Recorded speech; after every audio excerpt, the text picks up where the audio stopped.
Today we're going to talk about the completion of Project 2.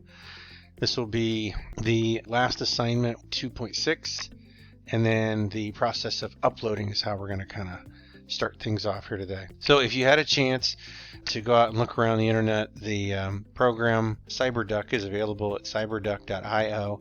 It is available for Mac or PC, so you'll need to download it and then go through the process of installing it. I won't bore you with how to do that on two different platforms.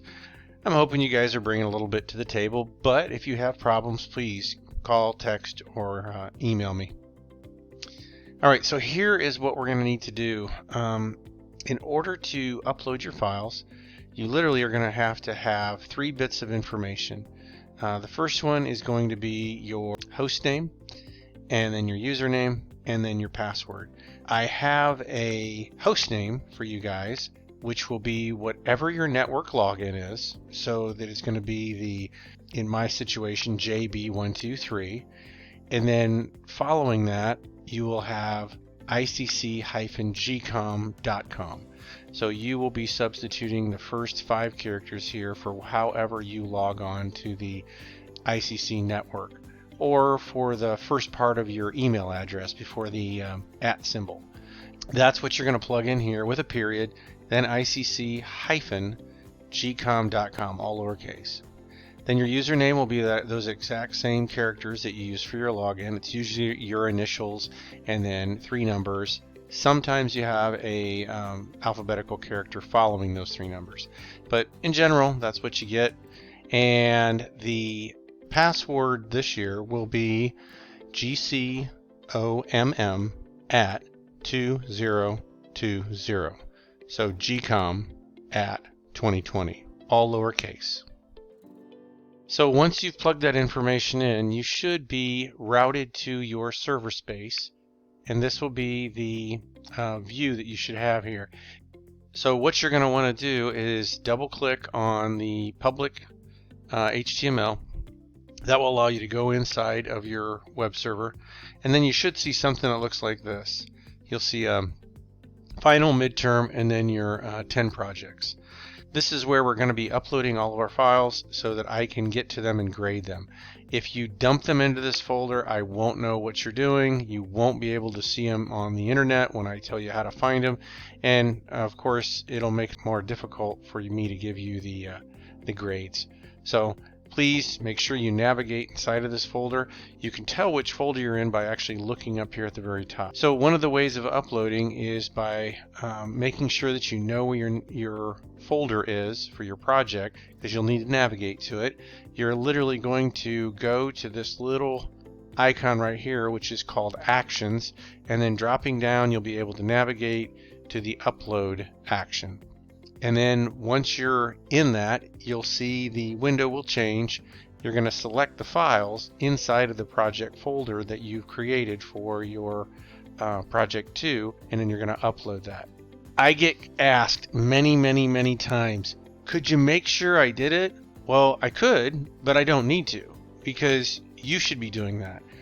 Your information, once you've uploaded it, can be seen by anybody in the world, including you. You'll need to go to a browser, and in the address field, you'll type in this URL. And once again, it's your network login, period, icc-gcom.com/, and then you'll type the word project in, and then whichever project you're currently on. So in this situation, we're on Project 2. So you will type in 2 behind that 0. You have to have a 0, and you have to have a 2, or the browser won't be able to find it. So if you're not getting it, you might want to check what you typed in here. You might have fat fingered something, transposed a number, left the hyphen out, put in an underscore instead of a hyphen, put a comma in instead of a period, etc. Double check and make sure that you've typed in your information correctly. Now right here you can see this is an example of what I would be typing in order to get into my Project 7 and see if I've done a good job. So that's what I've got for you today as far as the formal lecture.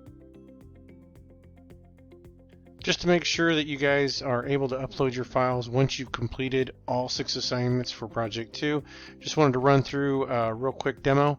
So inside of your hard drive, if you got a Mac, you should find the CyberDuck I've drugged mine down here onto my dock, so it doesn't matter where you click on it as long as you click on it.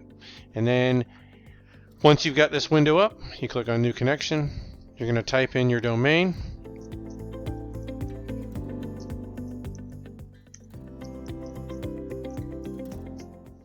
And then down here, you're going to type in your username.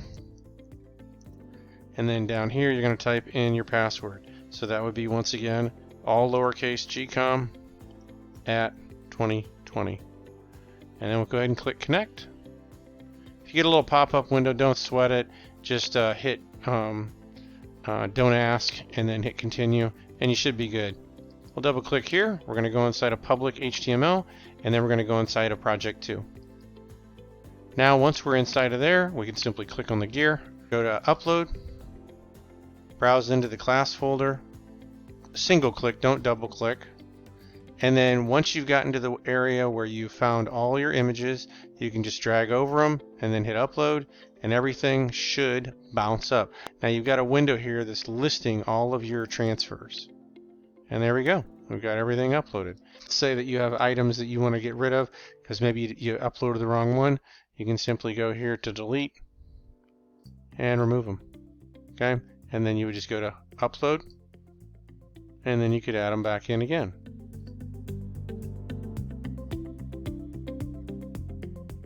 Alright, that's all there is to it. Once you're done, you can go ahead and just simply quit CyberDuck, and it will break your connection. And this is your assignment 2.6. What you're looking at here is the PDF that you'll find up on the website. I'm going to scroll to the top here, and I have created a series of layouts here that you'll be able to emulate.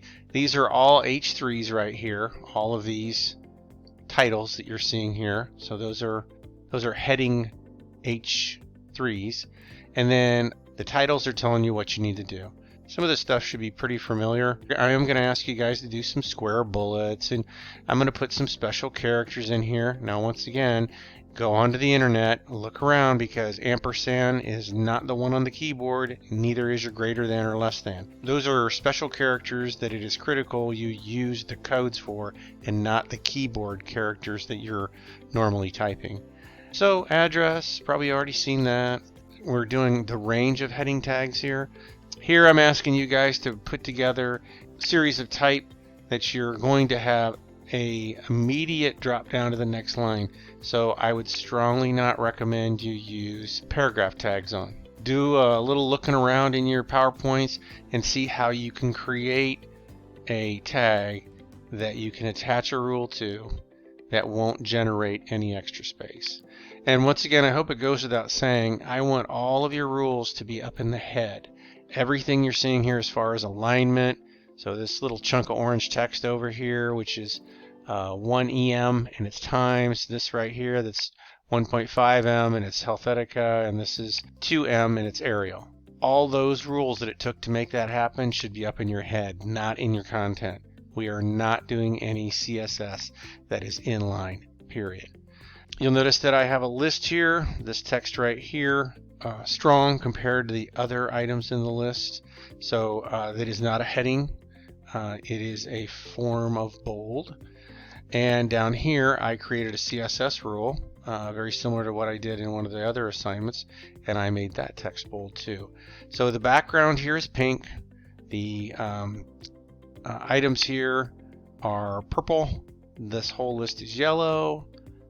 We have a 5-point height for all of our horizontal rules. Green, blue, red, I believe this is brown, purple, and orange. So I've got some purple horizontal rules, white, this is a gray, and those are white also. So that's pretty much what I've got for you here. I didn't create a title here, but this is definitely a definition list. So make sure that you throw that in there at the very bottom. And if you guys want to use if you want to insert one extra great leader or great person in the list here, You can do a 1.1M, and you can choose whatever font you want to from the list that we covered in the PowerPoint. All right, that's all I've got for you.